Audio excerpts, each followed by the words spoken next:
looking for answers, but I'm blinded by the light. I'm lost in the music, can I stay here for the night? I promise I'll be gone in the morning, out of sight and out of mind. No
standing still. It's like you're stuck in a nightmare, but you keep doing it for the thrill.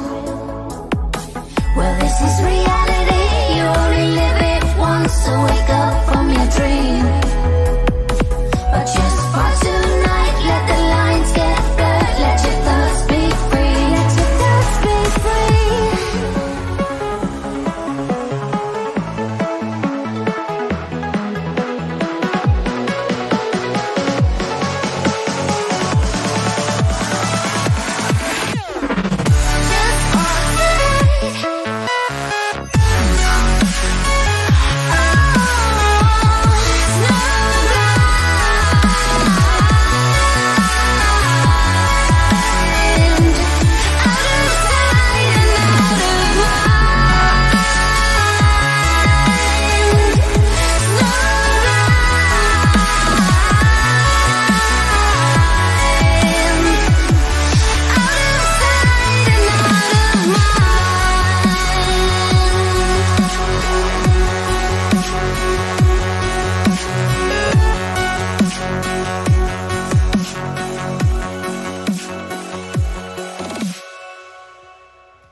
Forgot it's only me today.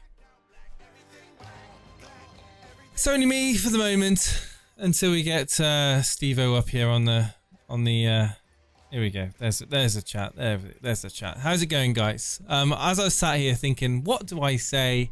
This is another Sunday surgery, and you know, I just sat down whilst I was watching that intro kind of rolling in. I just thought to myself, what am I going to start off with? What am I going to say at the beginning of this stream? As the chat rolls in, you know, roll up, roll in. All of the FPL experts start coming into the chat, telling me about their game weeks. What am I gonna say? Well, Manchester United do it again. Not the most convincing performance in the world. Got lucky, slightly lucky there. That was soft on Eriksen. Martinelli, the Martinelli goal, I would have. If I was a referee in that game, I would have given that goal. However, I'm Sunday League referee, Saturday League refereeing every day of the week. That contact isn't a foul. But it's Premier League football. It's the way the game is these days. Happens all across the country. It's not just preference about Man United.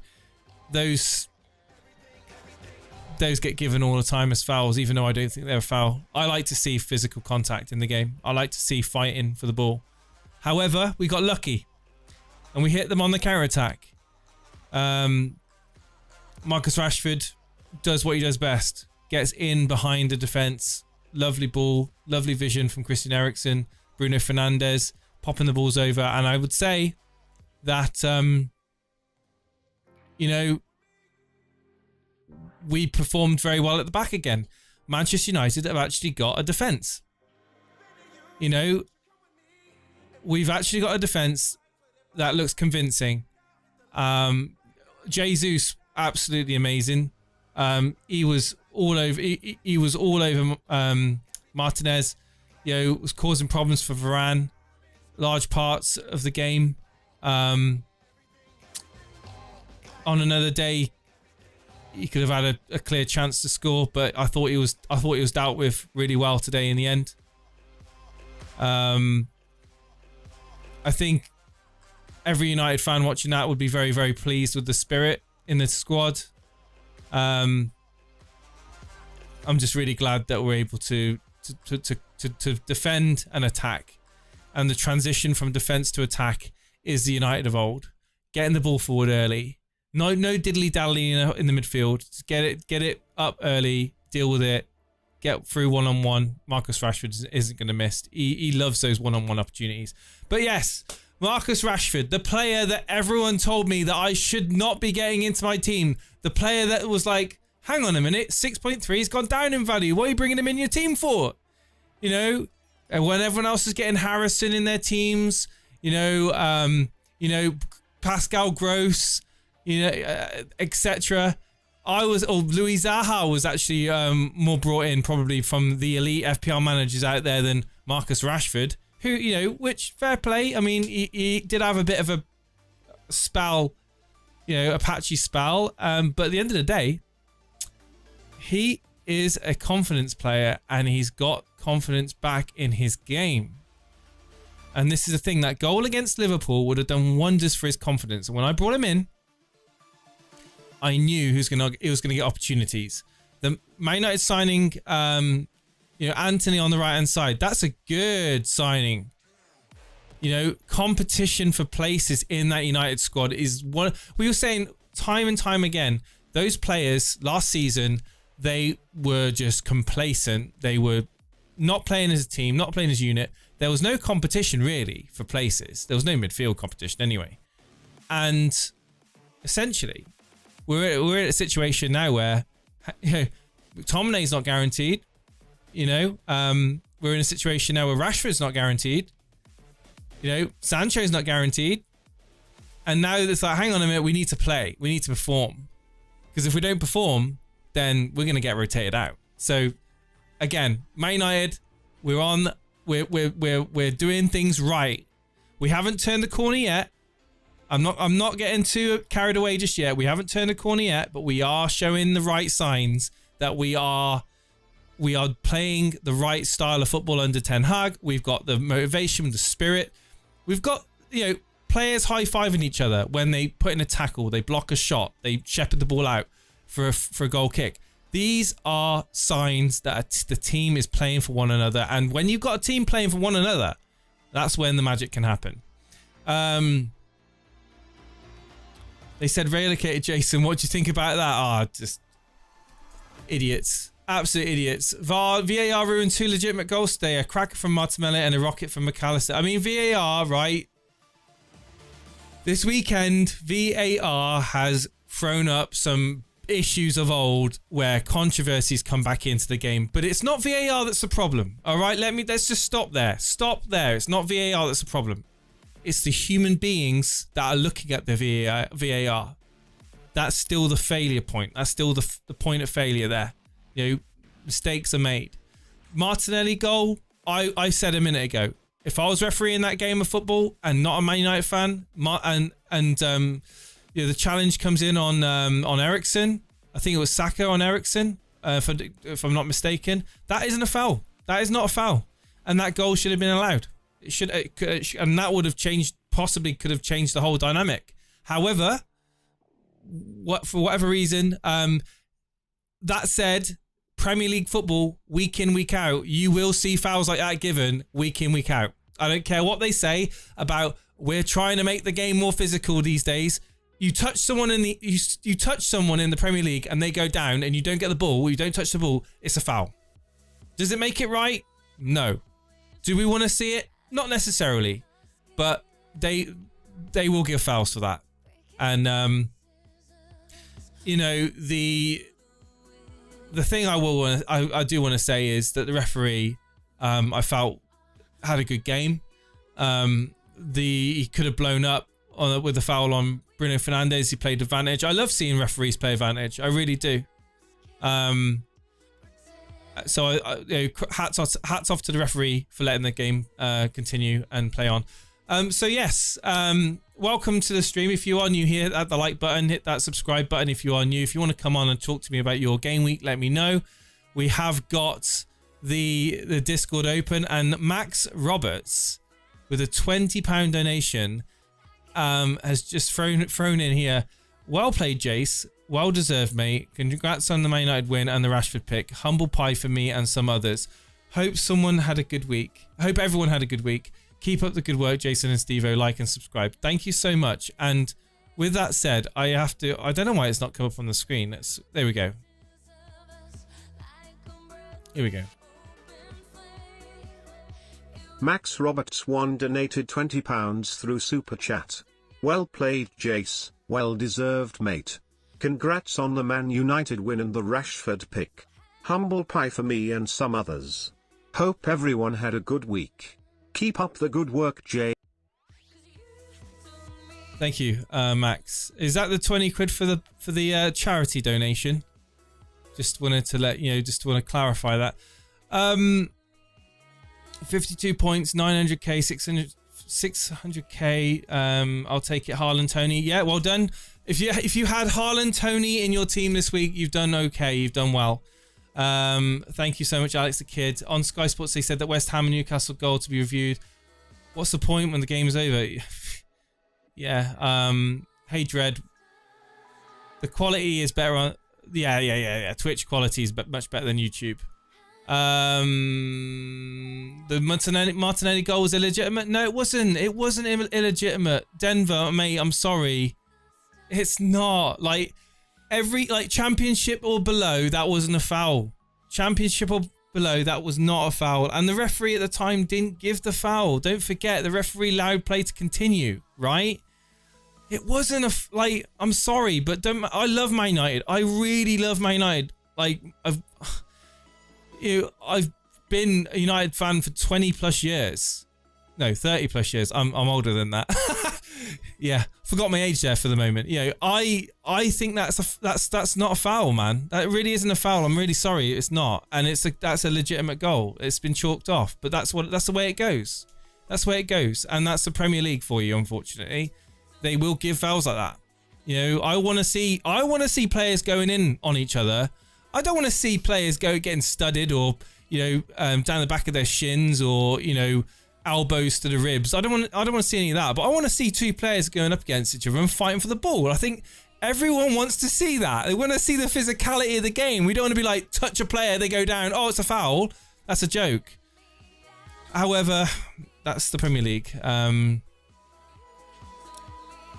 What about the studs to Bruno leg? Yeah, no card for that. I mean, they are missing them. Yeah, and the VA, I don't think it was a red card, but I think it was a yellow card. Easy yellow card. Because if you actually see the force, the way the force went down the leg, it went down the calf, and the main part of the force went to the ankle, so the actual foot. Whereas if it had been direct force onto the shin or on the calf, then that would have been a different story. That could have been real bad. But yeah, yeah, nothing wrong with the Martinelli goal in my book. I mean, I'm sorry, but you know, no matter how much you like Man United, we got lucky with the goal disallowed there. I have to say. But I got 70 points this week. This has taken me up to about the millionth mark. This is crazy. Literally about a week ago, I was 3 million in the world. Now I'm 1 million in the world, and I'm literally focusing on getting into into that top 500k, and I'm attacking the game weeks week on, week out. I've got 2 free transfers going into the next game week 7. However, I've made one already. I've made a transfer already. I would have been priced out if I hadn't have done it, so I've done it. If anyone can think of who I've done, please let me know. Some of you actually do know what I've done, so don't spoil it, okay, in the chat. But whilst we have a look, have we got anyone actually in the waiting room? Because I want to see if we have. Steve-O's there. Steve-O, how you doing, mate?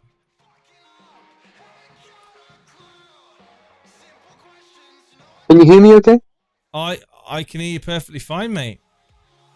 What a game week you've had. What a game week. Yeah, absolutely. What a day you've had. Yeah. Yeah. Do you want to tell people what's happened? So Steve-O is not here because he's hiding from his points. He's actually not here because he's genuinely hurt himself. I literally need surgery. You need surgery? It's a tongue-in-cheek joke, but it wouldn't surprise me. Right, okay. Ligament damage, probably, to your knee. Steve-O's out for 4 weeks, ladies and gentlemen. It was a lad in voice chat mocking Jason about Rashford transfer, needs to be called out. No, that was Max. And Max has donated to the stream £20, saying congrats, and he's eating humble pie. Max made some valid concerns. What was my thinking of transferring in Rashford long term? He said it was okay short term for the Leicester game, but he was more concerned about the long term. And I said I was going to trust in him. I trusted in the eye test. I felt that he was looking confident after that goal against Liverpool, and I feel that I'm going to continue to keep monitoring him. He's 6.3. He's cheap as chips. I got him for. He's probably going to go up now in price, but I'm happy to take the risk on that one player. I'm not going to captain him, but I do believe in him. I believe in Man United can get goals, and I think him playing up front, he will get goals. Wasn't expecting him to get 2 goals and an assist, but he will get goals. But Steve-O, did you watch that game? Yeah, I really genuinely enjoyed it. I'm not going to lie, when Saka scored, I was just like, right then, fire talk. I'm now going to be catching you. And then Rashford goes and scores, and I just immediately thought of you. He's looking good, isn't he? He's looking good. I mean, in front of goal, if you're ever thinking how confident is a player, the chances when you get one-on-one with a goalkeeper, he's putting them away. He's not missing. He got a bit lucky with the Salah deflection on that second. However, he's putting them away. And that's going to build his confidence. Even it's going to keep going up and up. So Paulie says it was more Jason's long-term plan with Rashford and then questioned possibly benching a 6. Yeah, exactly. Paulie. Max had genuine, valid concerns. I mean, I had my own thoughts and my own opinion, and that's what makes this game great, is the fact that we're not all the same. We don't all try to do the same thing. We don't all captain the same player. We don't all make the same transfers each week. And well, most of us don't, apart from the sheep that follow, some of the big channels. You know who you are, calling you out. But essentially, what I've got out of the game so far is you don't need to load money up at the back if you don't need to. Dalot, whatever you want to call him, for Man United. I've been saying since pre-season that, well, I actually had him on my team before I wildcarded. I like Dalot. And I was saying, if United can start keeping clean sheets, if United get to a point where it's like they're looking solid, and they are looking solid. I don't care what anyone says. They are looking solid. Dalot, it's 4.5 now. He went up, I believe, last night, which is annoying. But 4.5, he's a gem. He is a gem. Because if you watch, I mean, he was putting the crosses in. He was attacking. He's going to be on the overlap on Anthony. And he's going to get chances for you. And he's got a chance of keeping a clean sheet week in, week out. 4.5, I think it's a good option. It's a consideration over the likes of Fofana for a Chelsea team that aren't looking so solid at the back at the moment. And I was saying like, if United can turn a corner, like they haven't turned a corner yet, but if they can, wildcards are going to consider bringing in at least one Man United asset, and that could be the likes of Dalot, could be Malacia, it could be Marcus. It could be Marcus Rashford. Like I said, at that price point, you can take a risk. Anthony, you could take a risk on Anthony if you fancied a punt. 7.5 is a bit of an awkward price point, but you could, especially if you're looking to get rid of Salah on a wild card. There's options. And this is what we want. This is what we've been craving for. This is what we've been longing for. Well, certainly I have. Is I want people to get frustrated because they don't know what team to pick. I want to see more diversity in the leagues. I want to see less template teams.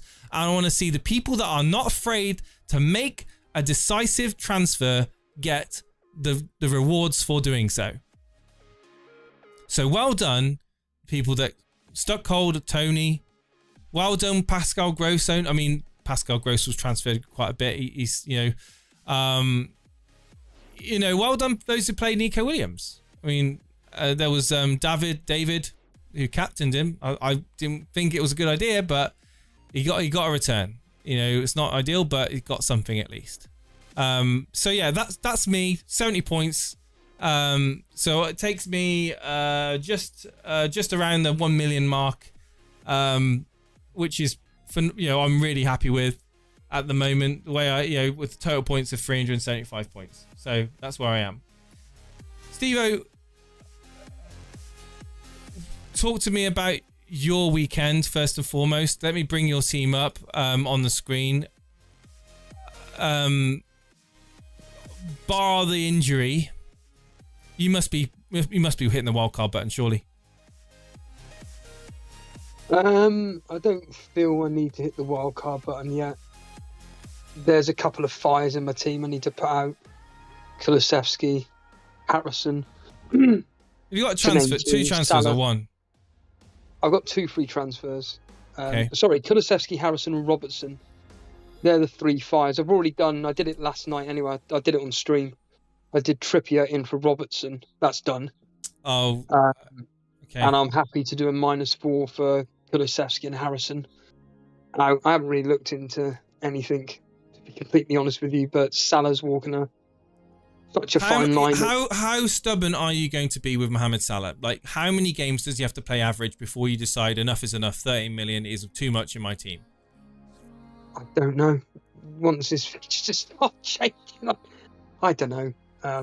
It's just. Would you admit that you are holding on to him purely from a sentimental point of view right now? No, it's fear of missing out. It's because you know what this guy can do, and got some choppy fixtures coming up. Yeah, the problem. To be honest with you, Liverpool look terrible. Full stop. The only players that impressed me yesterday were Diaz and Nunes and Trent. They're the only 3. Diaz was unfortunate not to get anything yesterday. Nunes as well. Pickford had a world-class game. Don't get me wrong, Everton also had a few opportunities.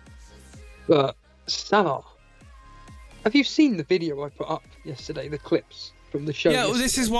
this is why I'm like, I've got no. If Salah blanks for you again, I have absolutely no sympathy for you because you are being stubborn right now, Steve-O. I don't care what you say. Like, it could turn around. He could turn it around, yes, but there's nothing that shows me that he is going to. And yeah. So are you literally just too scared because so many people own him? No, it's got nothing to do with ownership. It's just literally the simple fact. Thank you, Rolatu. It's the FOMO. Ramanathan Steve-O's injured at the moment. He's got a bad knee, so he's calling on Discord as opposed to being on camera. He literally is on the surgery table as we speak. We work our way backwards though. Firstly, the intro is phenomenal. Thank you. It is. Tell the audience about how you came about this, because this is absolutely phenomenal. Well, the intro is quite simple. The intro is comprised of thumbnails that Alex Volo has so craftily, amazingly put together. And I'll update that as we go through the season. I'll add more. Do that? Yeah, well, I will do, and I'll re-render another one. Like, as we go through the season, I'll add some more thumbnails into the intro, because I do believe that these thumbnails are too good to just use as a one-time thumbnail. There's some great edits, great. So Alex, if you're watching this or watching it back on the replay, we love you, man. We love all you do for the channel. Your thumbnails are amazing, and the least I can do is to immortalize those in an intro, which we can use for the channel. And the great thing is I can stick Eyes in the Sky on it, or I can stick in Snowblind. Either way, both songs are pretty much up there now in the community. So yeah, it's a homage to Alex. Is that intro? It's my favorite intro that I've done so far. Yeah, stunning. I mean, it's funny because obviously I'm watching the stream rather than being part of the stream, so to speak.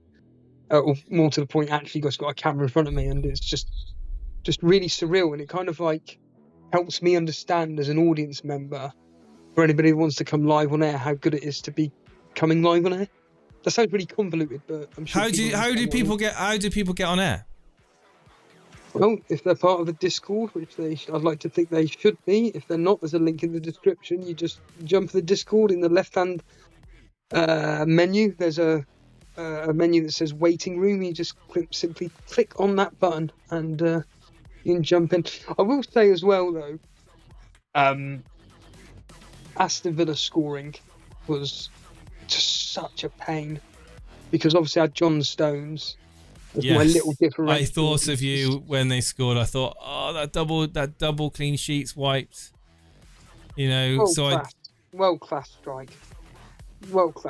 It was stunning, and even like Trent coming off at the 59th minute. I know, 58th, 59th minute was ridiculous. Max Roberts with the £2 there. You don't have to do that, Max. Honestly, Salah at the current rate will score 240 points. I mean, he's on the beach, isn't he, Steve-O? Well, I wanted to ask you actually, what made you go with Haaland rather than Kevin De Bruyne? It's, the effective ownership.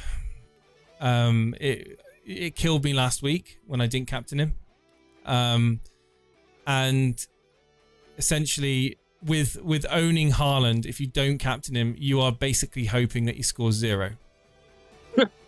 Like because the amount of people that captained him, you literally, it's almost a shame now because I think that people are going to just be default perma captaining Haaland. So yeah, it was like I thought to myself, you know what? Am I being a bit too, what's the word I'm after? Am I being a little bit too clever here by trying to go with KDB again after witnessing Haaland demolish, in the last 2 games? Do I really want to risk it against Villa? And it turned out that it gave me 4 points more, whatever. So KDB could have had a monster haul yesterday if he had a shooting boots on. Could have, but like I said, the amount of EO, the effective ownership on Haaland, if you've got him in, you've probably got to captain him just because you're better off just covering yourself and hoping that your differentials pay off. Is it a case of now target Forest, Leicester, and there's Forest, Leicester, Leeds, Brentford, and Bournemouth that are all conceding goals? Just target them. Somewhat, yeah. Obviously the Bournemouth actually came out with a win this week against Nottingham Forest. I was shocked. I was not expecting that. And also Wolves beating Southampton as well. That was a bit of a shock for me. I wasn't expecting Wolves to get the win there either. And there was a few shocks this week, to be honest. Villa drawing to City.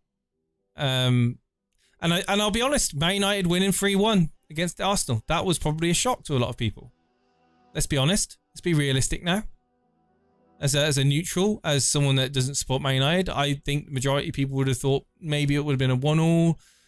Arsenal could win that due to their attacking threat, the form that they've been in this season. I think they probably went in just borderline favourites in that game for a lot of people. So, the Everton 0, Liverpool 0. Jason, what happened to Steve-O's leg? Says Amy Armstrong 69. Do you want to tell them what? Do you want to tell them what you did? Basically, I was just walking down to open the shutter, and the guys that put out the flowers, there was a bit of water on the floor, and I just slipped. My knee went one way, I went the other. I thought I dislocated it. I genuinely thought I dislocated it, and I was absolutely brittle. Was there a sign saying wet floor? No, they didn't put it out. Oh, so, you know what that means, Steve-O? What? Where there's a blame, there's a claim. There's no camera footage though. Oh, right, okay, well that's convenient, isn't it? Anyway, but yeah, thought I dislocated it. Didn't put any weight on it, and then I thought, let's just give it a go. And then I kind of walked off for like the next hour or so. It seemed fine, seemed to be getting better, and then it's about 8 o'clock in the morning, and then by 12, basically it just started swelling up really bad. And then I was like, I can barely bend my leg. Driving home from work was I just about made it, to be honest with you, because I was in this, obviously my knee's in this bent position, and driving home was horrific, to be honest with you, especially in London traffic when it's just stop-start as well. So it's just laughable, really. Absolutely fuming that it's happened, but unfortunately it has. Well, and I've got a lot of the members' stories to be saying about today, included recorded footage, or recorded audio, which I'm sure the members are going to enjoy listening to. Don't worry about the members. I'm going to enjoy listening to it as well. And get the guys in the waiting room. Like this is the thing, right? If you guys want to come on, we need to get into the Discord waiting room. Honestly, guys, you know, if you want this stream to end in 15 minutes, then it will. All right, because I've got better things to be doing in my time than sitting here talking to Steve-O. Do you want to just quickly go through the members? The YouTube chat league and the rivals league, just to do I see how they're getting on. Well, see who's top spot really, and see how tight it is and whatnot, and for the guys in chat just to see where we all are. Absolutely, we'll do. I'll go through the members. Here we go. So. The leagues are still updating, aren't they? So we've got the YouTube chat league. David Foster's at the top of that. Close, very close. 3 points in it. Gary. So David Foster, Harlan Day, Source, FC, 43 points this week. Not amazing. Like Miad Sanchez in goal. Points from Nico Williams in his back line there. Gross. And Harlan. Mitrovic, the only ones getting points in his team. So he's holding on. He's holding on to top spot, as far as I'm aware. You got Gary Halliwell, second place, 52 points, with notable mentions. Pretty much the same sort of team, but he's got the Tony pick. He's got the Tony pick in his team as opposed to... sorry, I've just reading a message there. So yeah, he's got Tony in his team. That's the only difference really for David, that he's got Tony. Speedy recovery, says Marco. Join the here we go. I need to pin that, don't I, Dread? Dread, you can pin that. I think I don't have YouTube open at the moment because I'm looking at this through Restream, so I'm sure you can pin these messages. If not, I'm sure Steve-O can. Dread is a great lawyer. Get some advice. Third place is Madeline Tudor in Solelli Farrow, whatever the team name is. Jesus Haaland up front with captaincy on Haaland. Gross. Lots of people on Gross at the moment, Steve-O.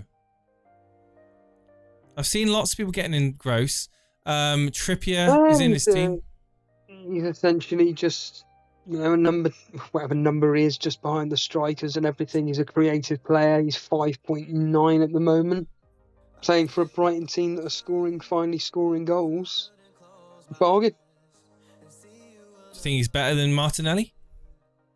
No. Martinelli, and it's clear to me that, well, I'm stating the obvious, but Martinelli and Saka are the two boys that are going to be on for 90 minutes. Congratulations in Saka getting you something as well, by the way. Yeah, good goal, good finish, but he plays too far out wide for my liking. Gross is 6 million, by the way. 6 million now, is he? Yeah. John Harris is in 4th place in the YouTube chat league, Steve-O. 57 points this week. Wild-carded. Have a look at his wild card. 57 points. Ooh. Nick Pope. Wow. Nick Pope in goal. Trippier with the points. Captain Kevin De Bruyne had Haaland as well. Wow. What did he wildcard from? So he literally took out... No way. So he's took out Robertson. He's brought in James. Is that right? Yeah. And he's... What has he done? What has he wildcarded for? Oh my God, have you seen the teams?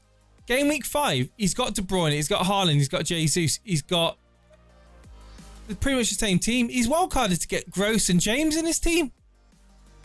No, to get out, he's got rid of Gross.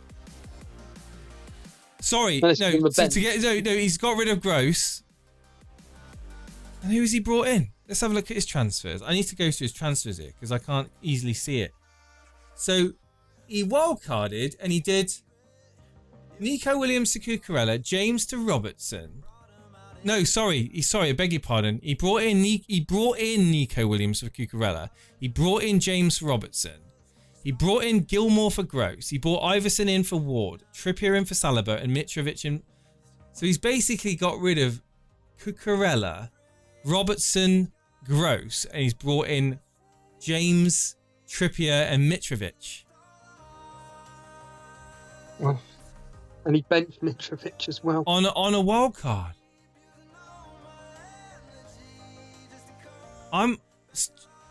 John, I'm perplexed. I don't understand that. I don't understand those moves. I really don't. I don't think he needed to do that, Steve-O. I think he just felt like doing a wild card. Yeah. Don't understand it. They're very... John, come on and explain. Oh, he got Pope in. Well, yeah, all right. He's wildcarded from a point of power. Yeah, but at the moment, that can easily slip. You could easily make wildcard into a worse team. You could definitely wildcard in a worse team. Anyway, so that was the YouTube chat league. Let's quickly have a look at the rivals. Well, it's all of the rivals league. Apparently, FPL Cheddar's in the waiting room, and he's 5th. Oh, well, let's just drag him down. EJ, is that him? Hello, EJ. So there's the rivals league are as current. You got CA United, CW at the top in that, and they got they've not had a good week. 39 points. Captaincy Haaland. Basically, that's the only thing that's happened in their team. Everything else has been pretty much a blank. Part of it. I mean, Gross got an assist. Did you get an assist? Yes, yeah, he got an assist there. Yeah. Other than that, it's been shocking really for CA or CW. In the rivals league. Man City conceding that goal, Diaz being his one differential. Yeah, and then Jordan Leopard in second place in the rivals league, 62 points. Points coming from Haaland, Tony, and Gross with the points. That is it in his team. Okay, you got Trippier and Nico Williams. But yeah, it's same old, isn't it? Same old story of like if you've got Tony, you're going to be climbing up the leaderboard, and he's sitting comfortably in the top 4, second place. Then we talked about David and Hollandaise Sauce, Edward Jones, Comeback of Dreams. Yeah. Edward Jones. Oh, let's use it. Oh, EJ. There we go. That's why you got EJ. Yeah, right. yeah. How's it going, man? You good? I'm good. Yeah. How are you? 52 points. Yeah, not too bad, mate. Not too bad. Man United won, and I'm not raging about their defense, so I'm doing good. Nick Pope, come through for you. Well done there. Yeah, well done. I thought I'd bring him in. Yeah. So you wildcarded when? Last week. Game week 5. Yeah. Good. Good pick in Pope.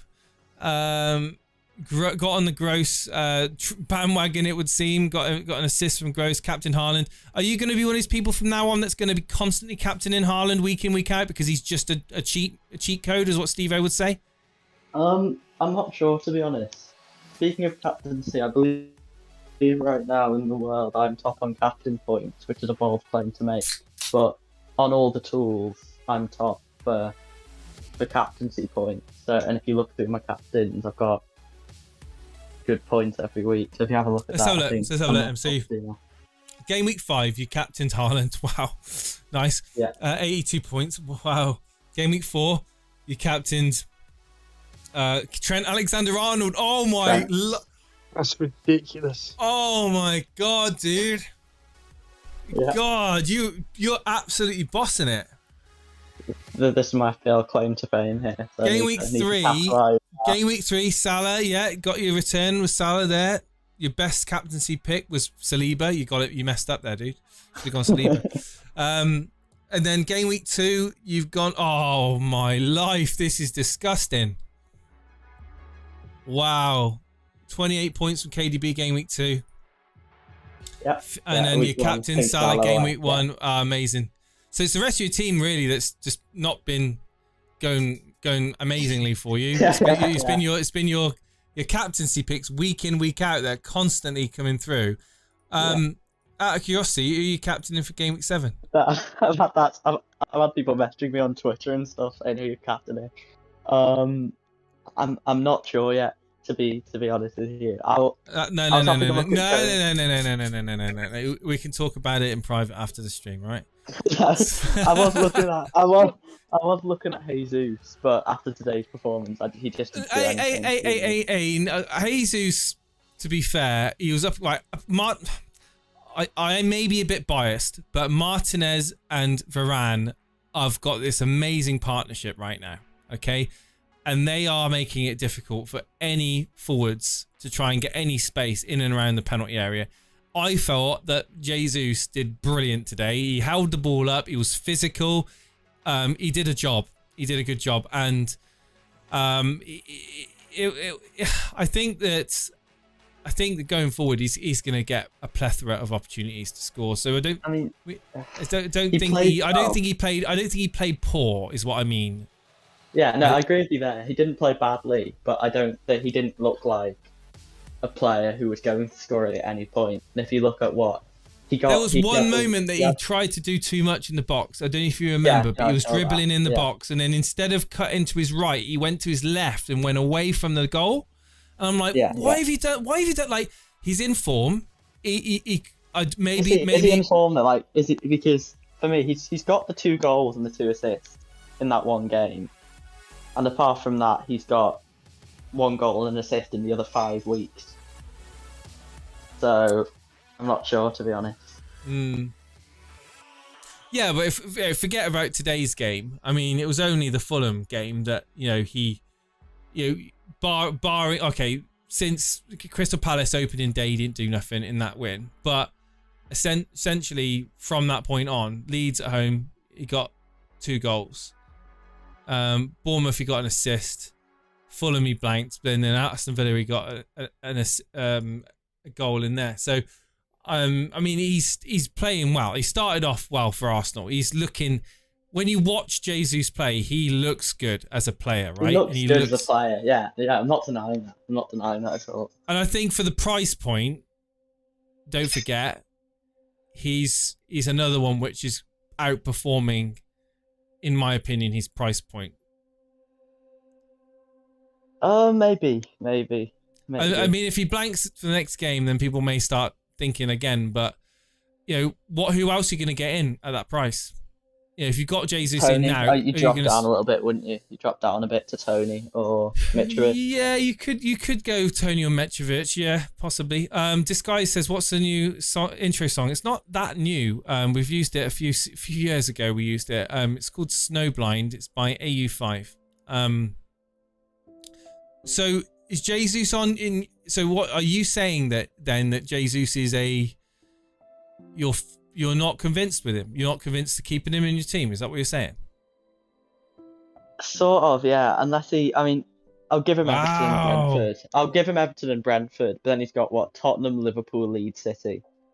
So hard games, yeah. If before those, then he's still. But on Tony as well. Tony's numbers aren't great at all. I think he had 0.2, 0.3 expected goal involvements in the game he scored a hat-trick in. I mean, the Cape FPL saying Arsenal are one of the best attacking sides in the league. Jesus will get goals. I agree. Arsenal are there was points through the first half. Steve-O, again, if you've watched the game, you may have a thought on this. There was points in that first half that Arsenal were absolutely looking like they were going to score 2 or 3 goals. They just in the final moments, the final decisions, they weren't making the right ones. And I think that again, if it would have been the likes of, you know, Varane and Maguire at the back, it would have been a different story, absolutely different story in that game. I'm convinced it was the fact that, you know, Martinez was there dealing with him.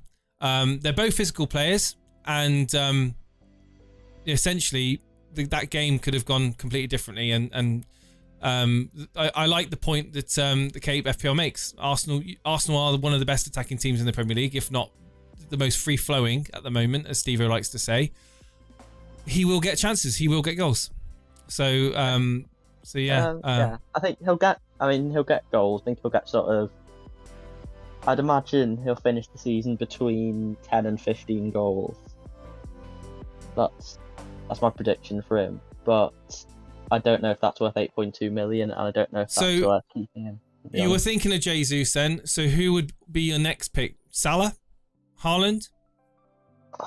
I mean, I've got my team open here, and I've got Reece James Fulham away, and I don't know why, but I'm not sure why, but I quite like that as a pick, as a differential pick. Reece James. I know. That is a differential captain. That is. But that now, yeah. Fulham away could get something in that. What's your thoughts on people getting on Sterling or Aubameyang for Chelsea? Do you think it's way too premature? Oh yeah, I wouldn't get Aubameyang. No. Sterling, he hasn't proved he's worth. He hasn't proved to me he's worth more than, say, even a Wilfried Zaha. He's 7 million. If Sterling would have been 8 million, I think that he would have been in a lot of people's teams. Yeah, I think that because he's 10 million, it's too much. Pretty much a premium. People can't stretch to him that easily, can they? Without sacrificing, you know, the likes of Trent or Robbo, and but essentially, you know, 52 points. You're sitting high in the world in the rankings. You're sitting high in the mini leagues. How are you feeling going into next week? Is there any fires in your team you want to be? You're 156,000 in the world. Anything you're looking to change up in your team moving to game week 7?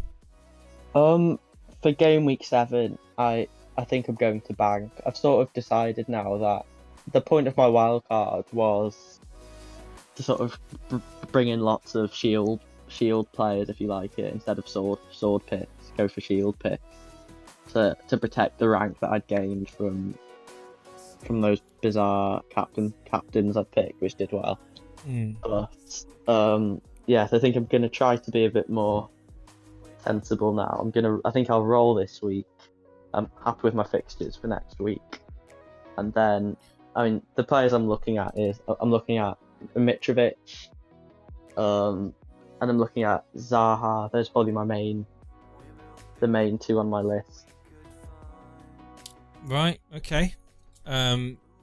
So that would be a Jesus downgrade, would it? And a gross upgrade? I think it would be more likely to go three up front, actually. 3 up front? Sort of. Not Tony? Numbers aren't great. He will get goals, and he will probably move to a bigger club at some point, but I don't think at this point he's not a pick I... Well, he took a free kick. You know, he's on penalties. He did take a free kick. He's on penalties. He's Mitrovic is on penalties now. I trust Mitrovic more. Mitrovic gets good numbers, so... Okay, that's fair enough. I mean, so you got a plan then. You can stick with your team, see how it goes, and then, you know, see what you need to do in terms of swapping out players moving forward. Thank you for coming on. Thank you for having me. Thank you very much. Cheers, mate. Yeah. Congratulations on the good rank. Thank you very much.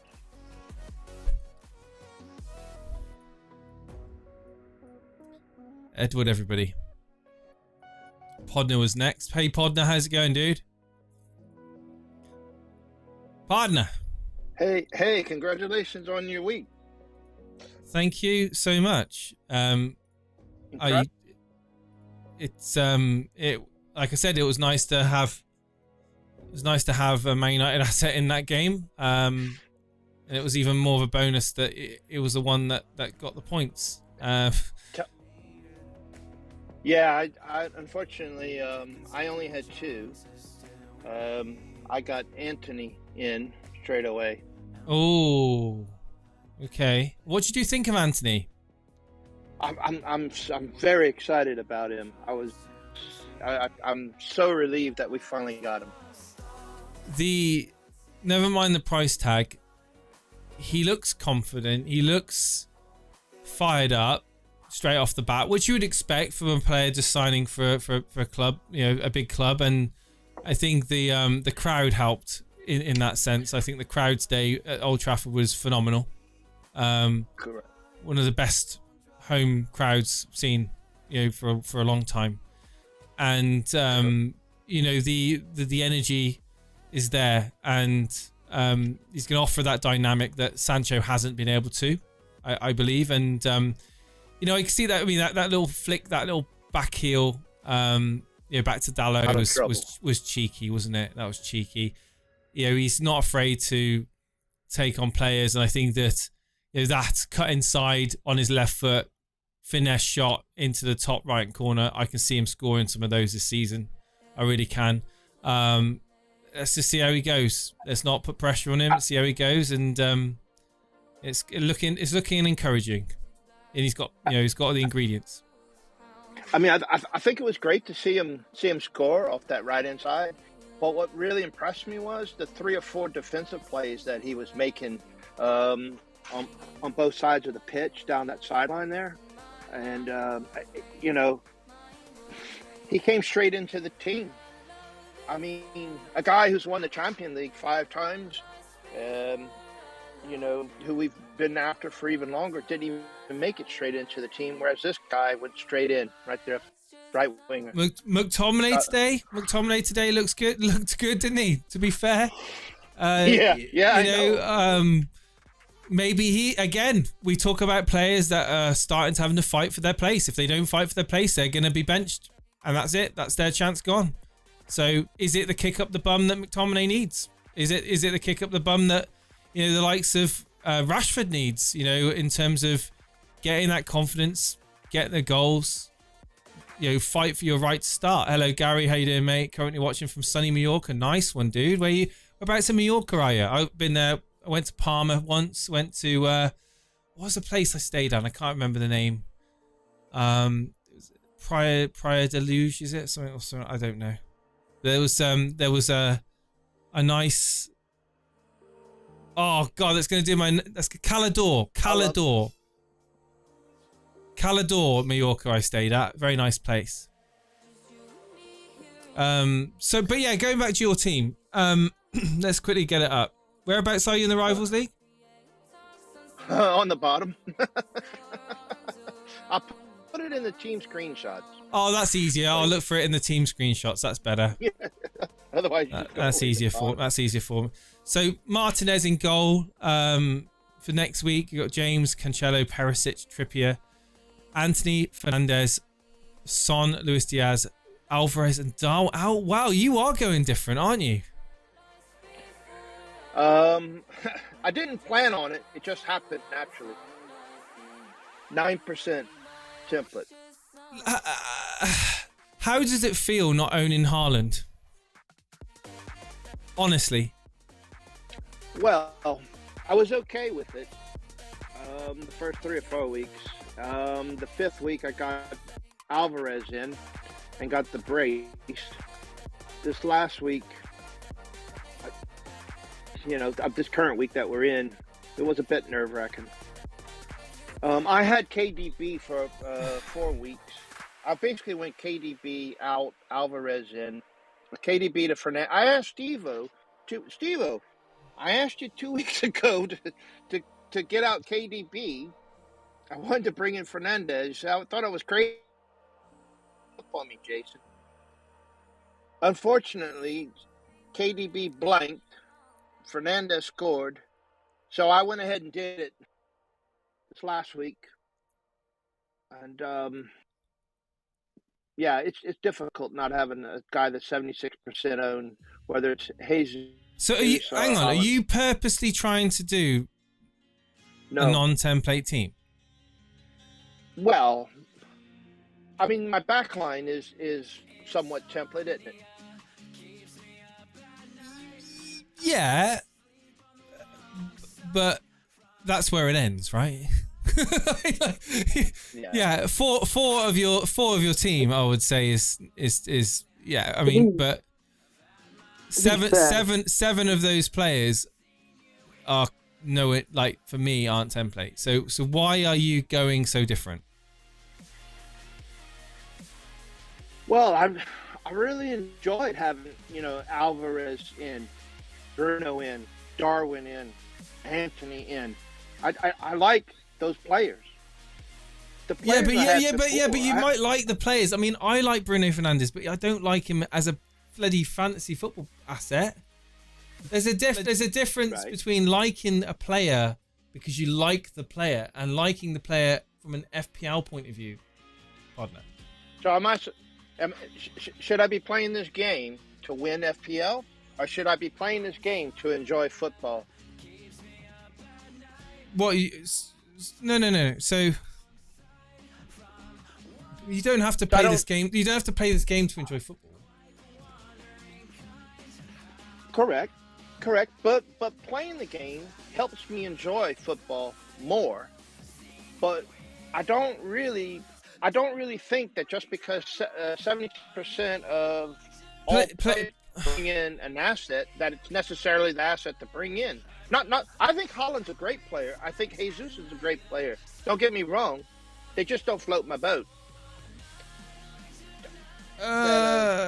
Because of they don't float your boat because of what? Because they're scoring FPL points. They don't float your boat because what float? Yeah, what about what? Okay, but what about Darwin floats your boat? Oh, I like his attacking style in there. I would have had Darwin already if he wouldn't have got the red card. I was bringing him in that week, and he got a red card. What do you like about his attacking style? It's like a centre, a strong. He reminds me of Zlatan. He's a big guy. Hang on a minute. That's calm down. The comparisons to the one and only. I mean, he's not done. He's not had a chance to show his quality yet. He is an unknown, and you could argue that Liverpool haven't really shown their quality yet. But it's a risk, is what I'm trying to say. Having Son in your team, who's underperforming massively, is a risk. Fernandes, from a FPL point of view, he's not worth the money you pay for him.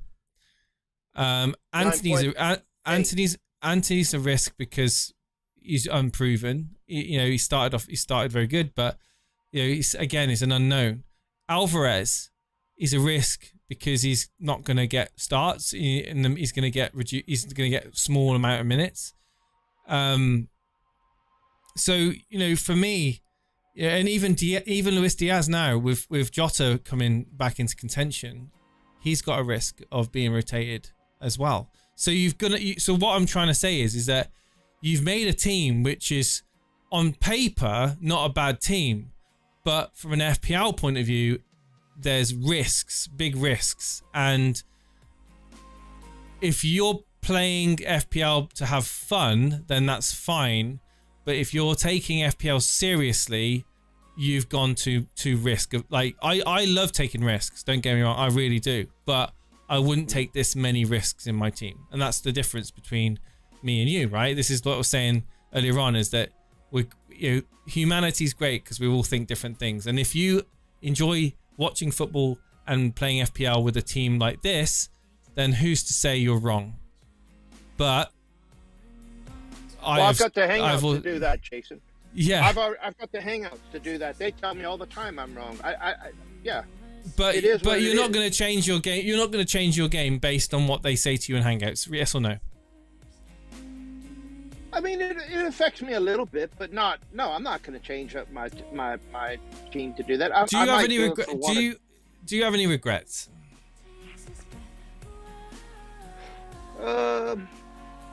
In this team, I would have liked to have brought in Firmino. He's been a partner for several years. I would have liked to have started with him, but I started with Havertz. I was almost expecting you to say Haaland. No, Did no part of you think, because you say you like Darwin's play style? Well, he's strong, he's aggressive, he's good in the air. But Haaland is also all of those things and more. So yeah, so I find it odd that yesterday's game, that City became one-dimensional, that they struggled to even have a draw with Aston Villa. No one thought that Aston Villa would have. Actually, I did. The guys in the hangouts like to do the score predictions. I called it a draw, and everyone thought I was crazy. But Holland's had 2 hat tricks in a row, and then he goes to play a team like Villa, and he struggled. He got a goal, but they struggled. They're one-dimensional. To be fair, Man City could have scored 3 or 4. Martinez, ironically, your keeper Martinez had a worlder yesterday. He played really well. I think that if Man City had gone up 2 or 3 goals by, the 50th minute or whatever, I think Aston Villa's edge would have dropped, and there's no chance they were going to get a goal. I mean, it was a world-class goal at the end of the day. I said that I had a feeling Aston Villa would score yesterday because they do have an attacking presence about them where they can get goals. But with a lot of teams... Karma Baby here in the chat saying that game could be played another 20 times and City would win every single time. That game was a complete outlier result. Yeah, it was, yeah. And if Gerrard sat tomorrow... Dark Gam in Twitch, Dark Gam on Twitch says, tell Podner that I said it's that Midwest education. There's 3 of us here. Let's do a little poll between the 3 of us here, yeah? Tell me, over the last 2 weeks, how many of the 3 of us here, who thought that Haaland would play back-to-back games these last 2 game weeks? I didn't. Well, yeah, no, there you go. I didn't, no. So that's what I was facing, Jason. It's knowing that Haaland isn't going to play, possibly. No, don't use that word. Not knowing. You never know things like that. You don't know any. You can guess, you can kind of predict, but you never know unless you're Pep. You never know. So I didn't expect him to start all 3 games. However, I did expect him to feature, in majority of the games. And am I surprised? Yes, I am. But I also would be scared to not own him. I would never thought for 1 minute to transfer Haaland to Kane, for example. And or to save, free the money up and use it somewhere else. I've never. And Haaland, as long as he's fit, barring any freak injury, is going to be in my team all the way through to game week 38 because I'm too scared of not owning him. He's a freak of nature. He's a clinical goal scorer, and he's in a formidable attack for one of the best teams, if not the best team in the Premier League, who's most likely going to win it. So, yes, I can deal with the odd benching every now and again. I can live with that because, God knows how much. 70-odd% of the game is also going to live through it with me. Well, that's what stresses me out. So I thought Son possibly would be benched this week, and I paid like you said, I paid a premium price for him, and he's not delivering. You've got to be getting rid of him. Surely you've got to be getting rid of Son.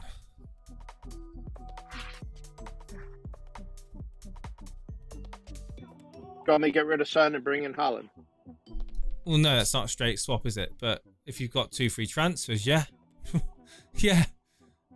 I only have 1. So, do I wait another week? KDB? Right. It's an option. I mean, I you've may got to very go well for do that. players. You've got to go for players that are in form, all right? You've got to. You can't just. You can't be like, oh, Son's been good in previous seasons. He's been playing poor, and other players are outshining him right now in that Spurs team. He might start. He might start getting goals. You never know. But So let's. you've so got issues there.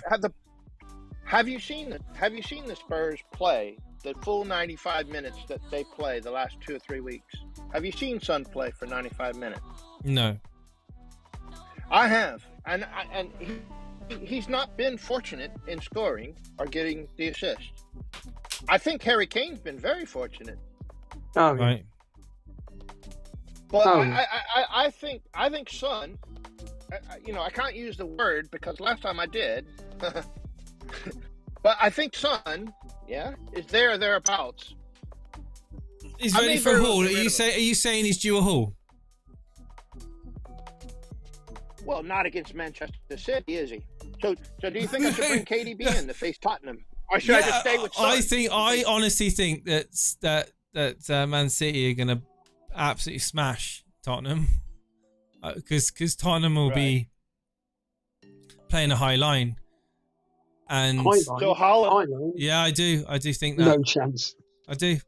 They're going to sit deep, and hit on the break. No. They're going to try and take the game to City. I can see it now. You're They'll try. mad. No. They'll try. No, you're mad. 35, 38 goals a season. Kane wouldn't have them in. You're mad. No, I think Tottenham will try and take the game to City, and they'll fail, and they'll get absolutely smashed. Is what I think. so what happens to Haaland? Take that to the bank. That's what I think is going to happen. Jerkily says no way. Son had a lot of chances. He really played well, says Teza. I mean, Sterling isn't exactly filling me with a confidence. So I don't even think Son to Sterling. Here we go. People in chat. City versus Spurs will not be clear cut. City's defense cannot be got at. Can be got at. Yes. And that's what I'm saying, Kate. I'm saying that Spurs are going to go at City. Like, I've actually heard Steve-O say this. So he's kind of hypocrite, because Steve-O says, No. Let me finish what I'm going to say, and then you can bring up your point, right? In the past, when teams have got results against City, you've said on a live stream, you've got to go at City. You've got to attack them. Yes. Expose their back line, because there is goals to be scored. Tottenham are going to have to do that. If they sit back, they're going to be shut down. They're going to concede anyway. Keyword is have to. They won't though. Conte ain't going to be doing that. He's going to sit back, allow City to have 99% possession, and the second they lose the ball, bang, give it to Son, give it to Kane, give it to that slow tortoise in Kulusevski, Sessegnon, Perisic, bombing forward. That's exactly what will happen. Maybe. In fact, Sai saying it there. Sai sums it up perfectly there. But you can't play deep against City. You're going to get punished if you do. That's all I'm saying. If they play deep against City, then they'll lose. But the irony is that Tottenham have got a high defence. The best chance of Tottenham beating City is trying to take the game to City. They don't even go up against the likes of Salah. Well, I know they won 4-1, but when they weren't exactly free flowing against Fulham, once again, they're just trying to hit on the break. That's it. Then they'll fail. They'll lose. If they want to try and win, you can't just sit back against City. You literally will be picked apart. Yeah, but when you've got quality players, they're not Burnley. Burnley are gonna teams like Burnley, Norwich. I get the counter-attack point. I get the. They're going to get battered because they haven't got the quality of defence to hold off the likes of Haaland, Foden, Silva, Gundogan, etc. Tottenham do. Tottenham have that quality of player, and they're going to be. When is the game? When is the Spurs game? Was it Saturday or Saturday? Yeah. Saturday evening. Saturday evening. Okay, interesting. What have you got an early thoughts on that game? You think it'll be a tight game? Ironically, I think Man City are going to batter them. I think they're going to But you think the battering's going to be in a different form? You think the battering's going to be breaking them down 90% possession, that sort of thing, right? No, I just think that there is something about City which they've got so much confidence in Haaland, and Gundogan looked fantastic yesterday. In fact, the Podner, get rid of Alvarez, getting Gundogan in for Son. So you Haaland don't for think Alvarez. Haaland's going to get space in attack? Then he's going to, if he scores, he's going to be scoring in the penalty area from a cross or from a. Well, that's what he does, doesn't he? He's not going to get space in and behind, is what you're saying. No, because I mean, because they'll sit back. They'll sit back and defend. Yeah, they will. Yeah, that's exactly what's going to happen. And but I just think with the quality of City's attack, I can just. Well, I guess I've listened to Brew too much in the Hangouts, because he came on last night and he was like, it was like Spurs are the new Barcelona, and he was talking about what's his face? Oh God, oh bloody hell, help me out here. The sign from Everton. Richarlison. Oh, Yeah, he was talking about Richarlison. He was talking about Richarlison like he's the second Messi. He's like the new Messi of the Premier League, and he's my favourite. He's like, amazing. So Brew, if you're watching, it was embarrassing listening to you last night. He was literally going, "Oh, Richarlison, he's amazing." You know, he's more like Neymar than he is. Yeah, no, he's more like Neymar rolling around on the floor. No. I think maybe I've been listening to Brew too much, but I do think that Tottenham will try against City to try and get, maybe, like, I think they will have some possession in that game, and I think that they will try to attack, and I think they are the ones that are going to get caught out on the transition for City. I think the game will be more open than what you think it will be. Could be wrong. I'd love to be wrong, but that's my gut the guys feeling. in chat are saying, like, Jones bloke, look, we got the Champions League this week. For all we know, one of the players, Haaland, KDB, Gundogan, Silva, Foden, could get injured. One of them. Oh wow, could do. We beware of early transfers, guys. Beware of early transfers. I've done a transfer, Steve-O. I've made one transfer. I've still got. No one's even spoken about that. You're not going to like it. Tottenham. Say again, Podner. Isn't Tottenham playing in the Champions League? Yeah. Yeah. What about it? Well, just don't make. If you don't need to make transfers, don't make them just yet, unless you're going to be priced out, because there is midweek football.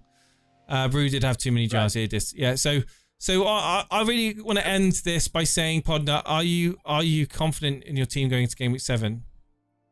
No. Well, that's I haven't got long enough to talk to you about your wild card. It's okay. Yeah, I'll talk to you later. Thanks for the call. Are you gonna wild card? Maybe. If I had a wild card, I'd wild card that team. That's my honest opinion. All right, Jason. Thank you. Congratulations again, Goldman. Thank you so much. Thank you. Cheers, Podner. Cheers, Podner. Appreciate it, man. Long-term support of the show, Podner there. You done a transfer, Jace? Who have you... Oh, you're not going to like it, though, Steve-O. I didn't realise. So, we've done the same transfer. Trippier in. Oh, okay. Trippier in for who? Cucurella. Good move. Yeah, I'm not sure. I'm not sure about his starting place now with Chilwell kind of coming onto the scene and getting a goal and an assist in that game. I think that he's going to be competing for minutes, and Trippier was going up in value, so I thought I had to do it. If I didn't do it, so 5.1 for 5.1, Trippier in for Cucurella. I'm happy with it. Good move. Very good. Yeah. It's funny, isn't it? Last week you were 20 points ahead. Then it was down to 3. Oh, God. This week, again, you're back to 20 points. Am I 20 points, am I? Well, a bit more than that. It's about 25 points ahead of me because of Rashford's 3. I'm assuming he's going to get... Yeah, he has. He's got 3. Oh, it's updated already. 3 bonus. So... how many points is it? It's about 25, 26. Something like that. Are you sure? And like I say, if it wasn't for that... Are you sure about that, Steve? I'm not sure, but it wasn't. Maths isn't your strong point. 36 points. It's 36, is it? 36, yeah. Okay, it's not too bad. Depending on who I bring in this week. Not too bad. But certainly it's all going to be down to captaincy. Well, unless you're brave enough to captain someone other than Haaland, yes. Salah, maybe, against... Could be, yeah. Could be the time to captain Salah against Wolves, yep. You know, will he repay the patient and the captain is? I mean, he'll be low captaincy, I think. Wow, Dave Lister, give Keisha a chance. Comes in. Congrats on the game week, Jason. Get well soon, Stevo. $20 super chat from Dave. Cheers, Dave. Thank you, Dave. Dave from the mining ship Red Dwarf, ladies and gentlemen. Give my regards to the cat and Rimmer, will you? Great show. Here we go. Just gonna read it out now. Dave Lister donated $20 through Super Chat. Congrats on the great game week, Jason. Get well soon, Steve-O. Okay, so I think on that note, let's bring on the Max. Max actually donated earlier on in the stream. Max, we brought you on. Thank you so much earlier on for the super chat. It's very kind of you.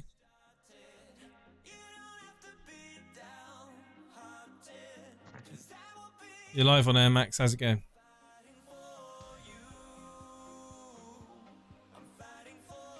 Max, are you there?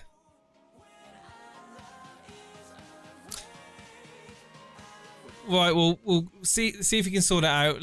You can let us know in the chat if he sorts it out. I'm just going to quickly bring my team up for next week, and this is who I'm shaping up against. We've got someone else actually waiting in the waiting room. IRJPIR. I don't know how to say your name. How's it going? Hang on 1 second. IRE? I don't know how to say your name. How's it going? You there, dude? You unmuted. I saw you on mute.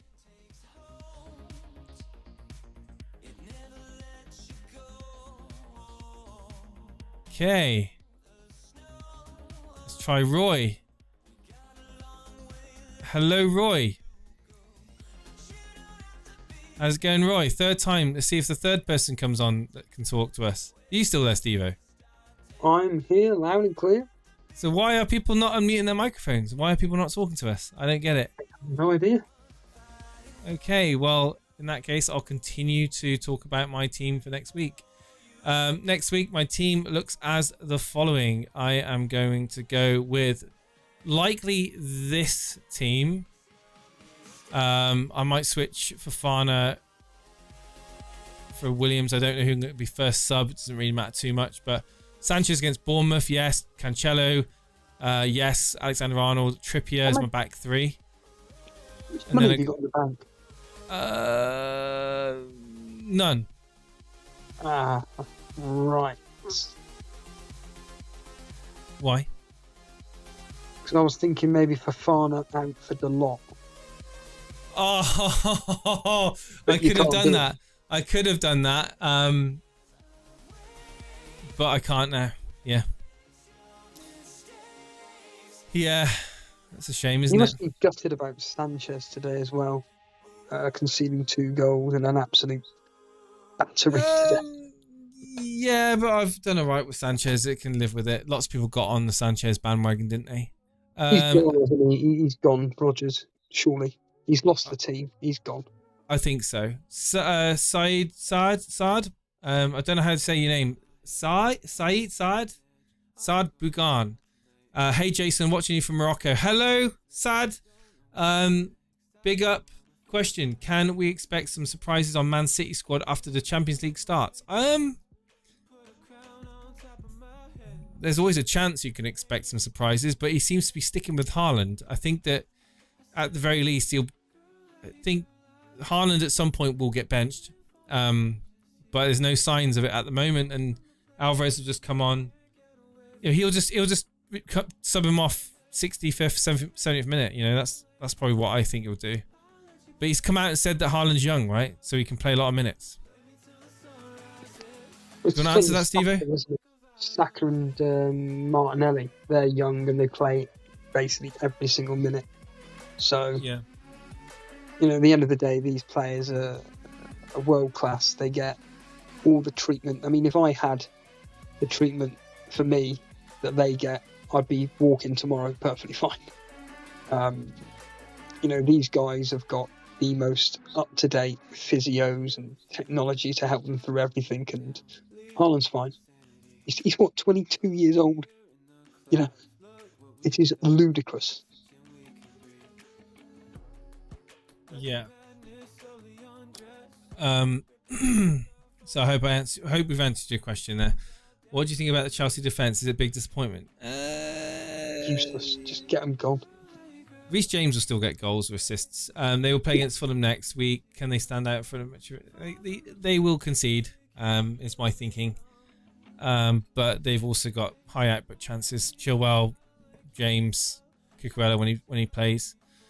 I think when James starts right wing back again, it will just slowly start coming. The points will start rolling in. Yeah. So guys, again, if you are after advice on your teams, you can come and speak to us. Also, you can go to the Discord and share your team and team screenshots or the Rate My Team channel. Let's try again and bring on Max. Max, we're going to try you again. Are you there?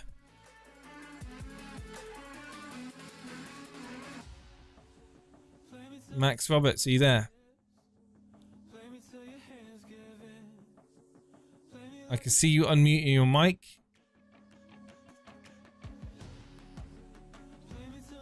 I don't hear you, Max. Hello. There we go. I hear you now. There we go. Thank God. Sorry about that. It's all right. No worries. How's it going, dude? Yeah, not too bad. How are you? Yeah, not too bad, dude. Firstly, thank you for the super chat. You didn't need to do that, but it's much appreciated. No, well, a bet's a bet. Yeah, and I need to figure out a charity to donate that to. The if you can you send me your PayPal so I can send you like £6 just to cover the 30% YouTube takes.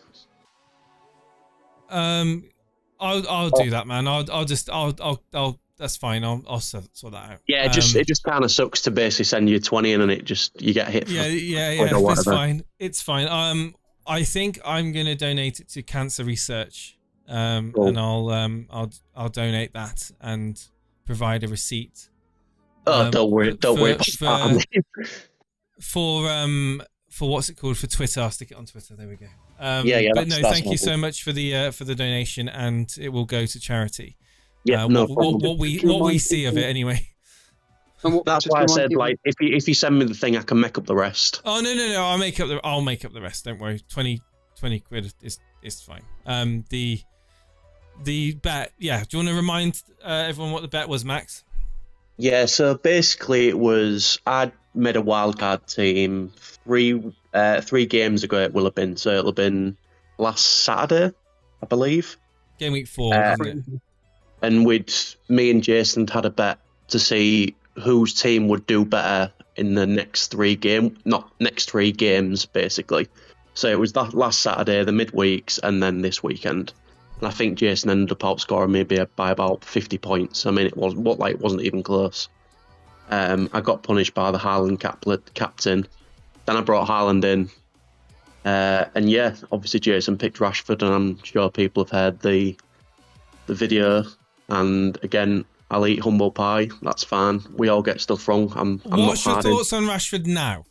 Let's forget about then. You've seen Rashford. Are you seeing something different about Rashford now that you think actually 6.3 is a midfield option? Is he someone that could get in your team, or is it someone that you may, have on your radar? So I guess for me, I watched the entire Man United game and I watched the Leicester game as well. And in the Leicester game, Rashford looked non-existent. And I think what you were saying about him being a confidence player is 100% correct. And when I saw him today, even though I don't understand when Arsenal were 2-1 down why they changed the tactics, because they were on top. I know they did the mass strange. changes. Like they were thrown in the kitchen sink. And it was like it was the last 5 minutes of the game, not the last 20 minutes. It just didn't make sense. They were on top at 2-1, and I didn't understand why they made the wholesale changes. They were on top, and the changes were strange. They were certainly tactical. There was no injuries. I think it played into our hands. It kind of broke apart their flow, and we did well on the counter attack. And Rashford, again, if you put him in front of goal 1-on-1, he's 9 times out of 10 he's going to score. Oh, he's lethal. Like, don't get me wrong. Probably for 6.3 million, anyone 1-on-1 on goal, you probably want him. Yeah. I mean, Ronaldo's obviously a lot more expensive than that, but at that price range, once he gets through on goal of his pace, he's probably going to hit the target 9 times out of 10. Yeah, However, and the pace was there. I mean, I do think Rashford's best position is left wing, where he can kind of curve his run, with the likes of Bruno and Eriksen kind of pinpointing those passes over the top.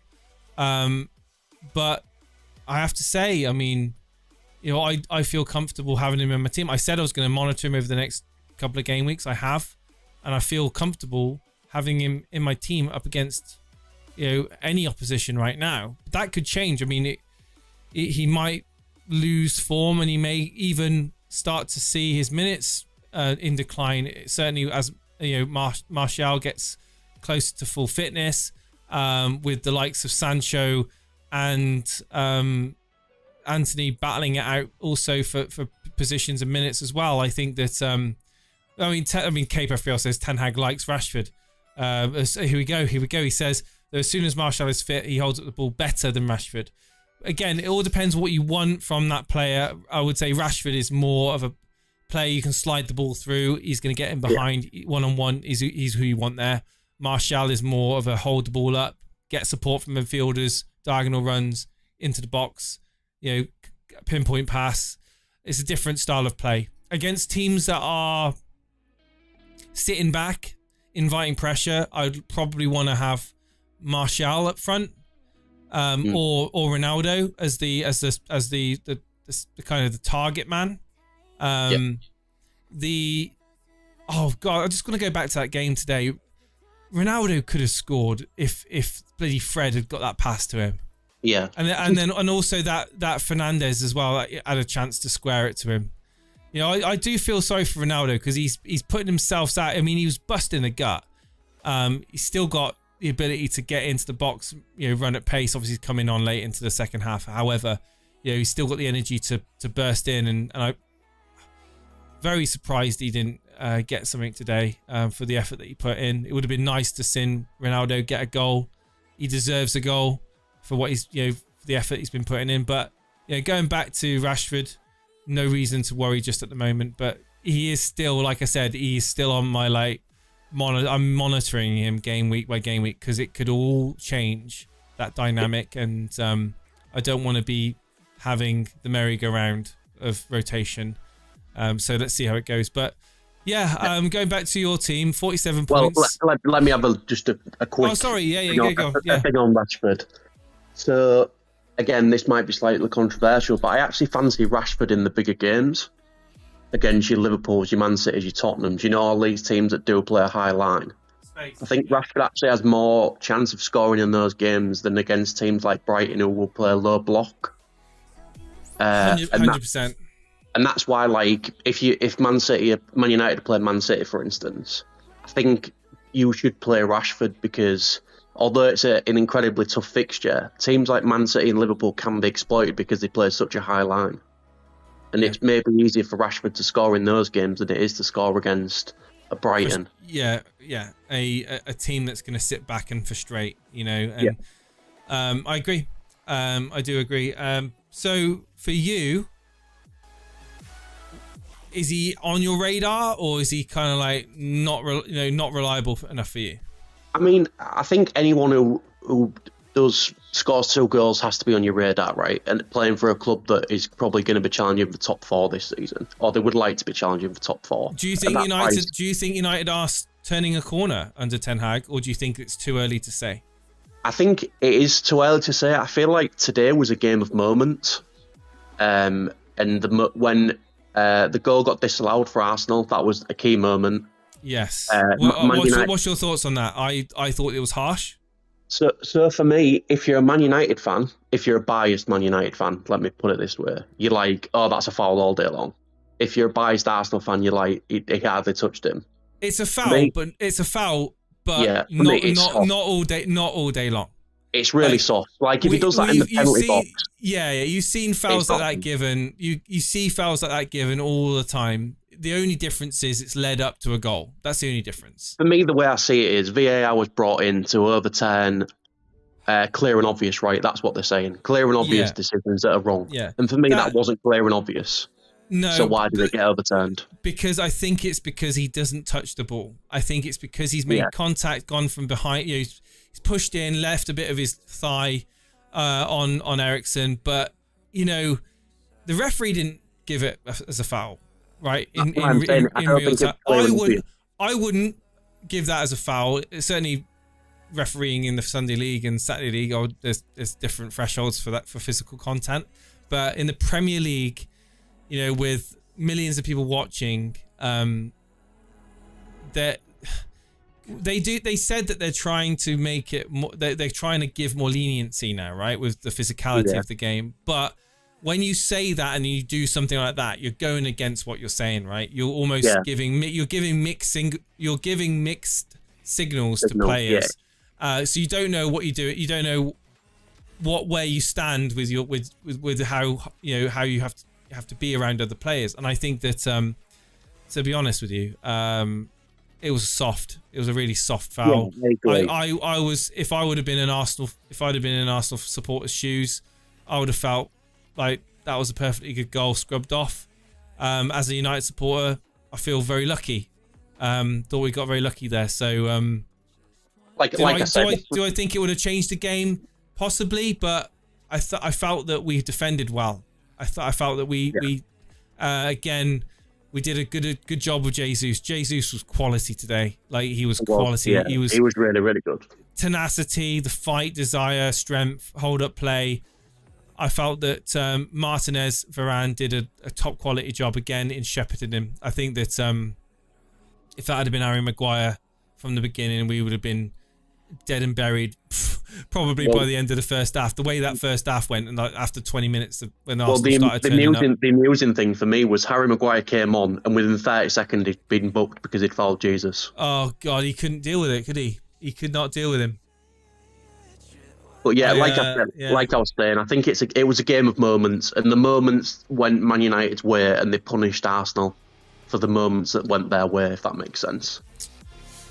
And what other moment? Yeah, but what other moment went against Arsenal? So, like I say, the first one is the disallowed goal, right? So then you've got Man United scoring, good goal, no problem with that.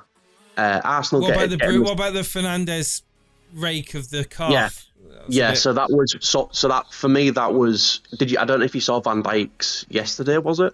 Yes. Yeah. And I don't know if it was a case of like maybe not enough contact or that sort of thing, or just kind of like grazing him rather than like really battering into him. Yeah, if that makes sense. It wasn't square on. It wasn't square on. If it had been square on, I think it would have been a different story. I think it's one of those where you can argue either way, and like I don't think there's like a correct answer. I think if he'd got a red card, I don't think I could have said I don't think it's a red. I think him getting yellow. When the foot's kind of like if a player comes in and the bottom of the foot hits the shin or the calf area, and it slides down the leg, and the force then gets moved towards the lower part of the foot. That's the difference. If the player's coming in, square on, that is where you break legs. You know that, and I think that's what certainly against Van Dijk, and today you saw that kind of thought process being put into practice essentially. But I mean, at the end of the day, right? We don't want to see football turning into this touch a player, they go down, it's a free kick. We don't want to see that. I don't want to see that. We don't want to encourage players to dive to the ground as soon as they feel a bit of contact as well. And I think VAR can sort of scrub out a lot of this theatrics, a lot of this, like paperweight football that we see. But we need consistency. We need to have consistency. If you don't have consistency, then it completely mocks the whole thing, and people are just going to get angry about it. And we've not had consistency this weekend. We've seen goals that have been good goals ruled out. We've seen, human error again in front of the VAR. So, like you said earlier, it's not the VAR that's the problem. It's the people 100%. handling the VAR that's the issue. I mean, the Bowen goal was a joke.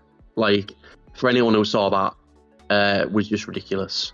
Like, he basically taps Mendy as he's going through. He tries to jump over him. Mendy's nowhere near the ball. Yeah. He then feigns an injury. West Ham score a really good goal and it gets ruled out. I mean, like, it's frustrating to watch, especially when even if you don't support the team, it's frustrating to watch. It is frustrating. I think that I don't want to see it. I certainly want to see improvements, but I mean, it's VAR is much better, come along much more than what it was in the first season of it being in. Yeah. I think it will improve, and I think that the feedback from this weekend will go to the match officials, and they will take it on board. I really do. I think that thank you PK7 renewing his membership, I believe. Let's have a look. Oh no, he's become a member. There we go. Moving on from VAR. Yeah, Your team, 47 points.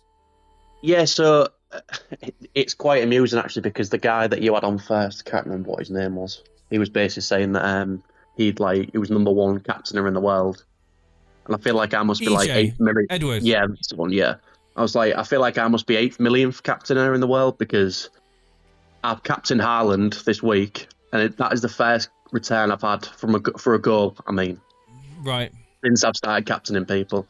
So I had Kane game week 1. He got 2 points, and then I had. Let me just double check.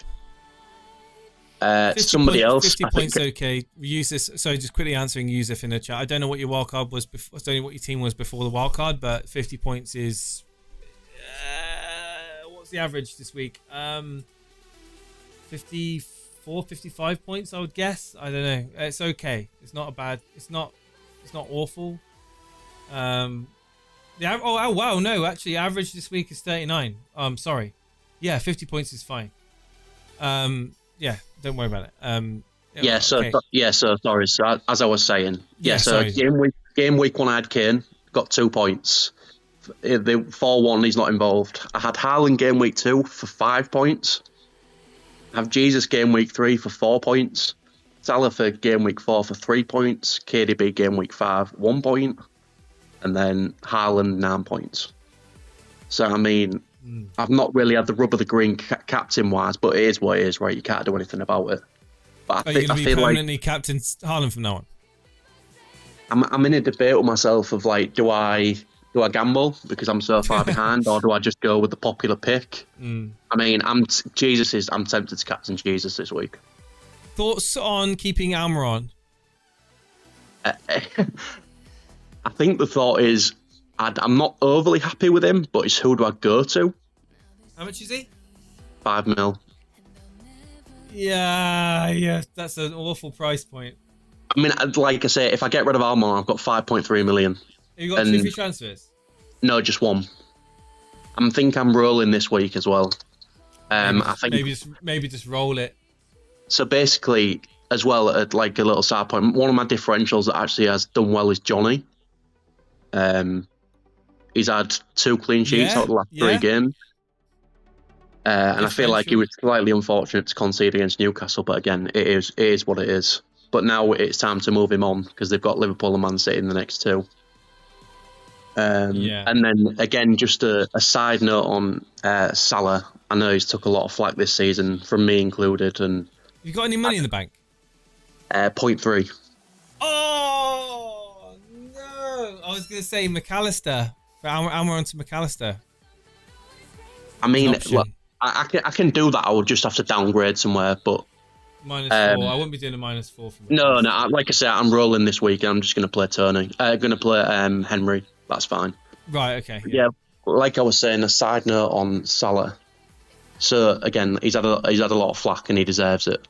But Salah has 38 points so far, which is, when you think of it, you think, I'm surprised he's actually got that many. But that's out of 6 game weeks, right? So Salah is actually averaging 6.3 points. How many points is he on? 38. So 38 divided by 6 is 6.2 something, 6.3 something. 6.33. Okay, so I guess Salah is obviously the most But are you gonna expensive player in the captain game. Against Wolves, no. So why you Yes. got £13 million player in your team? No. But what I would like to ask a few different people is: do people think he's worth that price for that amount of points per game? No. No. How many points would you expect him to have per game to be worth the 13 million price tag? Well, I would want to be having him as a serious captaincy pick for Oh, start, yeah. but I would certainly I'll be looking at maybe 8 points a game. 8 plus points a game for me for that 13 million price tag. Right. Okay. That's fair enough. I was just So interested. so over the season that would be 304 points. Basically, at the minute, on the current rate he's going now, he would get 240 points. Yeah, he ain't gonna get 240 points. He's gonna get more than that. Well, again, so then does it make it worth keeping him? I keep saying how bad Salah has played, and he's still managed to get over 6 points a game. You can get him gone, and you can get him back if you need to get him back. But like, if there's is he showing signs that he's looking like he's gonna bang a hat trick in? I wouldn't say he is right now. No, I agree. But I agree. but if he starts to give warning signs, hang on a minute, Salah's getting a lot of chances and he's scoring, like, he's looking like lively again, then I'll be like, shit, I need to get him in. Like, I'm prepared to FOMO Salah back in at any point if I feel that he's gonna start going on a crazy run. You've got to remember that if you don't have him, the combinations that you can have for players that are getting more points as a total is worth it more. Yeah, you could get two better players in your team instead of having him and a budget. Let's just look at my team, for example. Like Almiron, for example. Like Almiron could be... For sure, yeah, like I'm not disagreeing with that whatsoever. But if you were to look at my team and you would get rid of Salah for 2 players, who would you change him for? I would argue that Diaz... Yeah. How many points is Diaz on right now? Has he been getting roughly 4 or 5 points a game? I think he's like mid-20s, I believe. So that could be wrong. So he's on 32 points. So he's only on 6 points less than Salah. Yeah. So I would argue that you could go Salah to Diaz, free up that 5 million, 4.8 million, and then you could upgrade Almiron to, I mean, yeah, you could upgrade him to, you'd have 9 million, wouldn't you? So Sterling, perhaps. maybe a 4-3-3. You could upgrade another attacker to Tony or to Mitrovic or to a, even Nunes is an option. You'd have the money for Nunes if you wanted him in. I think Nunes has been overlooked. I think he is an absolute wonder kid. I think against Wolves he could be the best captaincy option. Genuinely. Really? I just think the Wolves game is going to be really tight, and I'm not convinced that there's many goals in that game. Hello, FPL Josh. Like, I could see that being a 1-0, 2-0, like Rashford top. owners, fist bump. There's not many of us out there. There's not many Rashford owners out there. So congratulations to you. I think the thing with my team is I've got KDB already. So, the obvious move. The thing is, though, is that with Nunes in the team, Trent is just going to be pinging in balls left, right, and centre. Same as Salah, same as Diaz, to try and find Nunes. Yeah. There's a chance as well Jota may actually start. See, I'm not convinced about Diaz now. I think Diaz has been fantastic. I think he's probably been Liverpool's best player. Yeah. But I'm concerned about rotation for Diaz now. Yeah. I wouldn't worry about it. I'm thinking he's going to get rotated, but I don't think he's going to be week in, week out. I think you'll get a bench in soon. Yeah, and I think Diaz is like 8.2 now, maybe. He is 8.2. Yes. I think unless you've got Haaland in your team, it's Haaland. Like I don't really think you can pick an 8.2 player if you think the rotation risk. Yeah. And as bad as Salah's been, he's nailed on, right? You know he's nailed. I think, to be honest, Diaz is more of a rotation risk now. Jota's back. I think Nunes. That's what we're saying. Nunes, Firmino. Well, Nunes is going to come out. The fact that Nunes started against Everton. Yeah. I think that speaks volumes. Yeah. The fact that Jota is now back. Diaz, I think, will be used a lot in the Champions League. Well, this is what I'm saying about I don't really want to go to Diaz, even though it would save me like 5 million or whatever. I don't want to go to a Diaz that potentially a rotation risk. I'm more than willing to stick with Salah at this point. He hasn't been great, but when you look at his points, I'm happy with 6.3 points a game. Other people may not be, but once he starts firing, it could be a hell of a lot more. And like you say, you believe he will get more than 240 points predicted. I do, yes. So again, all it will take is for Salah to bang 2 goals against Wolves, and then people are like, oh no, right, I've got to get him in, and everything changes, right? Yeah. And I don't believe Liverpool have had a penalty this season yet, right? So can I ask a question? Would you rather have Darwin or Diaz in your team? Let's do a poll on YouTube, as we can do a poll on YouTube. So who would you rather have in your team? Would you rather have in your team Darwin or Diaz? They both and then an option both is another option. So my answer 3 weeks ago would have been Diaz. My answer now is Darwin. Well, I've done the poll. Let's see what people say. Got over 100 people watching. I'm curious. I'm curious to see what they say. No, I think it's a good question. I think it's an interesting call. Why Yusuf saying why is no one talking about Sinistera? And Roy will be on next. We did try and get you on earlier on, Roy, but we didn't hear you talk. Sinistera is why is no one talking about Sinistera? He's popped up a few times actually. I think he's a great option. He could be the number 1 Leeds pick. He was apparently in to replace Rafinha. He scored 2 goals and 2. Leeds have got a decent they've got a very good fixture next in Nottingham Forest. Yeah. So, well, he's 6.5 million, right? He is. Yeah. I think that's why people are talking about him. People are picking. Well, they're going to be going for the likes of Rashford now, aren't they? Well, exactly. If Rashford isn't getting talked about, 6.3 million, then Sinistera is just way off the boil. And Harrison was talked about more than Sinistera, right? I mean, you've got players like Aronson, right? You've got players like Aronson who are like 5.5, right? Yeah. Who's not been doing too bad and has made his way into a few people's teams. And I think the reason Sinistera hasn't been talked about is because Rodrigo was doing so well for so long before he got injured. And he was at 6 mil, right? When he first came in. Yeah, Rodrigo, 6 million. I don't think he's a bad option either way, but 6.5 million is a lot to it. What's your thoughts on Cancelo moving forward? Just very quickly. On who? Cancelo? Yeah. I mean, he was fantastic against Forest, and he looked a lot brighter against Villa.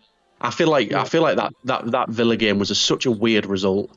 Like KDB and Haaland KDB especially was on fire. Like he could have had a goal and assist, free bonus, like no danger, and they just got a goal out of the blue and it just ended 1-1. It was a really odd game. Like for anyone who watched it, like for me watching it, it was just like I don't know how that game ended like that. Man City could have been 3-0 up and cruising, but yeah, it's weird. It was a weird result, wasn't it? I don't know. I don't know if there's enough difference between Cancelo and Walker for the 2 million. That's my opinion. I feel like maybe Walker is slightly better just because of the money you would save. And I guess my last thought would be on Cucurella as well. We had a chat about him a week or so ago, and you were pretty much saying he's nailed and all this sort of stuff. And like, I think I probably agreed with you at the time. However, when you watch Ben Chilwell, oh my god, yesterday, oh my god. I don't know how he can keep out the team. I've just done this. This team selection is going to make you sick. I've just look at this for a -4. Can you just tell me what it is? Okay, so this is what it is. It is Cancelo down to Walker. Yeah. And Tony to Darwin. Yeah. Okay. What's the problem with that? It's amazing. I like it. I mean, I never like hits, but I like it in terms of the transfers. It's I need to do it on screen. I just realised I haven't done it on screen. Yeah, I'll show you. So this is what I was thinking. So transfers for a -4, which I'm happy to take. I got bonus free from Rashford tonight, so I just spend the 3 points from there. But Tony out, Cancelo out, Walker in, Darwin in. Oh man, that's disgusting. That team is disgusting. Did you have exact money? Why is my screen just went blank? That's weird. I had exact money, Yeah. I was going to say, if you didn't have exact money, I might have waited till the midweek fixtures, but like I don't. Is anyone going up? Haaland is going up and McAllister, but I don't think that's an interesting one. That. Honestly, I think actually Salah looks better when Nunes was on the pitch. So like I quite like the Nunes transfer, but I don't think I'd be giddy about a Liverpool captain against Wolves. That's my honest opinion. It's not so much that. It's like people saying don't transfer out Tony, obviously after the hat trick. But I mean, I think the way you've got to look at it though is who are you transferring Tony out for? Yeah. Like I transferred Tony out for Haaland this week and I got punished heavily. However, I transferred Tony out for Haaland. Just remember that. Like, who's going to score more points in the long run, Tony or Haaland? The fixtures coming up, Southampton away, I don't think that's going to be an easy game for them. Well, Tony had 2 easy fixtures before Leeds. He did nothing. Arsenal at home is after that. They're not going to get any. I don't think they're getting anything out of that Arsenal at home. The Bournemouth away, yes. Then you got Newcastle away. That's not an easy game. Newcastle away, Southampton away. I don't think they're going to be easy games. Like they've got Brighton. Then they've got Brighton at home. After that, it's like the fixtures for me. Like they've got green on them, but Southampton away is not an easy game. Arsenal at home is not an easy game. They're gonna be on the counter attack against Arsenal. Bournemouth, yes, that's easy. I think that Bournemouth, he could do something in that. Newcastle away that's a toughie. That's a tough game. Brighton at home, that's a tough game. These green fixtures are deceiving. I think what people forget sometimes is that you don't transfer a player in just for 1 week unless you're literally punting for 1 week. Like you have to look at this over a 6-7 game period and who would have done better. And Nunes seems like a no-brainer. Nunes in for Tony just sounds good. Walker for Cancelo is a sideways move. Yeah, you've swapped a like for like. So I've upgraded my forward. Steve-O, your thoughts? No, I think it's a great move. Personally, I think you've broken a very good argument there. I don't see why you don't just hit the confirm button now. Well, I'm not going to do that because I've got midweek games and I do not want to see injuries to my team. But that is assuming we're not going to see price rises on those players. I don't think we are. I'll just keep an eye on it. I'll just keep an eye on it just in case. Yeah. Yeah, I don't see. I mean, Tony's actually. Well, if Tony does go up in value, I get a 0.1 on him. So I might just wait. Well, Just- that's what I mean. There's not going to be many people getting rid of Tony. Yeah, So yeah. So you moving the other way is good. yeah. And I play my own game. And if Yeah. Walker does get rotated, Yusuf, I've got Fofana and Nico Williams to. I mean, Walker's back not been up. rotated for the first 6 weeks, and there is John Stones could have played at right back many a time, and he didn't. So I'm not even Yeah. going to overthink that. Yeah. Walker, So, had been but on in if the he Man City does, defence. if he does, then I've got backup, is what I'm saying. So I'm not. Walker went off with an injury. I don't know if he. Oh, well, again, I'm gonna wait to see what happens. I'm gonna wait. I don't need to make the move now, but I like the move. Walker in for Cancelo, Darwin in for Tony. Attack the game week. Certainly, I want that Liverpool threat because I don't have Salah. I've got Diaz and Darwin as opposed to just having Salah. So I'm confident with that, and I think with the team, the way it's shaping up with that 3-4-3 structure to it, having Trent, having Walker, having Trippier as the back three, with I really like Trippier. Martinelli, Diaz, De Bruyne, Rashford, Jesus, Darwin, Haaland. That to me is just cheats. That I think that's really sick. So anyway, enough of my team. Sorry, I was just tinkering around whilst I was chatting to you. I love the Trippier pick, by the way. You're just gonna roll with the transfer, yeah? Yeah, like I'm not just doing transfers for the sake of it. I just feel like 2 transfers when you need them is just big. You get an injury. I don't think there's been any real significant injuries that people have had to like sub out for yet. And if one does come to, let's say, a KDB or a Haaland, having that 2 transfers in the bank is just so important. Yeah, 100%. Max, I'm mindful of other callers. Thanks for coming on. Yeah, no problem. Appreciate Yeah. it, dude. Speak to you soon. Yeah, Steve-o, get well soon, buddy. All right, take it easy, fellas. Cheers, mate. Cheers, Max. Roy, hopefully you're there. Can you hear us this time? Yeah, man, I'm here. How's it going, Roy? It's been a while. I'm doing all right. How are you guys? Not too bad, mate. Not too bad. You've come on to the Sunday surgery. You shared your team with us. You got 40 points. In a word, how's your game week been? Been pretty ropey. Look at the defense. I mean, Liverpool defense double up really screwed me over.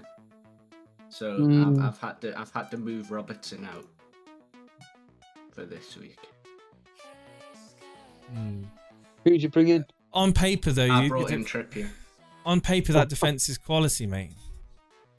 I know. I mean, bringing in Trippier for Robertson's okay. You kind of you're hedging your bets against that. I mean, against that Liverpool break. But you bought Trippier in for Robertson. What have you done with the money? You just banked it for the moment. Banked it, yeah. Yeah. You looking at any United assets at all, or is it way too early to consider that? No. The only one I think I would probably consider, honestly, is Rashford. He's on my I don't know why. list. Yeah. But I'll have to Just see gonna- how he does against Palace, because that Leeds fixture could be disgusting. Again, too early for a lot of people. For Rashford, yeah. Even coming off of that brace, but I looking at this team. I mean, you've made the Trippier move in. How confident are you going into Game Week 7? I'm more confident than I was last week. Only thing that I'm slightly worried about is Harrison, because even in all of these games I've had him in, he's just done nothing for us. Well, you're gonna bench him next week. I think I'm gonna start him over Nico Williams. So Nico Williams is got. It's Leeds, isn't it? It's Leeds. Leeds It's versus Leeds. Nottingham Forest. I can see Oh Leeds right, scoring okay, against yeah, Forest, so- yeah. And hopefully. I think something both teams are scoring that one. Yeah. Yeah, that's fair. It's a fair shout. If you're going to play Harrison, you're going to be playing him against the likes of Nottingham Forest, aren't you? Let's not joke around now. I mean, playing the 4-4-2. Team's good then. You've done your Trippier in move. Like it. Save the money. I've also planned my wild card as well. You've planned your wild card. When are you going to wild card? Game week 9. Reason? Just internationals. Just fixture swings as well. Fixture swings. What's who are you going to be looking to target? I've put it in the team screen. Oh, okay. Sorry. Yeah. Okay, so you've got Ramsdale, Alexander-Arnold, Cancelo, James. No, that's not. It's further down. That's my team now. That's my team going into the. So game week 9 wildcard. Here we go. So Pope in goal, Cancelo, Alexander-Arnold, Trippier, James. Very similar. Luis Diaz, Sterling, Maddison. Mm-hmm. Look at the fixtures. Yeah. Someone said about the fixtures, but it's. I mean, I reckon they'll have a new. I think they'll have a new manager by then. And they've got Forest, Bournemouth, Palace, Leeds, Wolves. Mitrovic, Haaland, Tony. That's a strong attack. I like Tony Mitrovic. I think the spread of funds is quite smart. Obviously, you're missing the likes of Salah. That's the You've gone with the risk of Sterling. We don't know how effective Sterling is going to be with Aubameyang. Again, you've got a few weeks to assess that before your wild card, so that Sterling could be something different, right? You could go Walker instead of Cancelo, and you could free up some money elsewhere. Maybe you don't need to have. How much is Maddison? 7.9. Yeah, so instead of Maddison, you could have Rashford, or you could have another 6.5 instead of Maddison. And then you could then get Salah in instead of Sterling. If Salah was starting to look really lively, which it could turn around for Salah. It really could. That's the only thing that is worrying me. So you've got time to. You don't need to. You can react to it when you see it, right? You see it and then you react to it. You don't have to see you, Ramanathan. But yeah, I mean, you're planning for game week 9. I mean, the team is interesting. Maddison, Sterling. I mean, maybe in game week 9 they could be an attractive option with the fixtures they've got. Certainly, it's too early to tell right now. But just a bit of fun. Yeah, it's a bit of fun.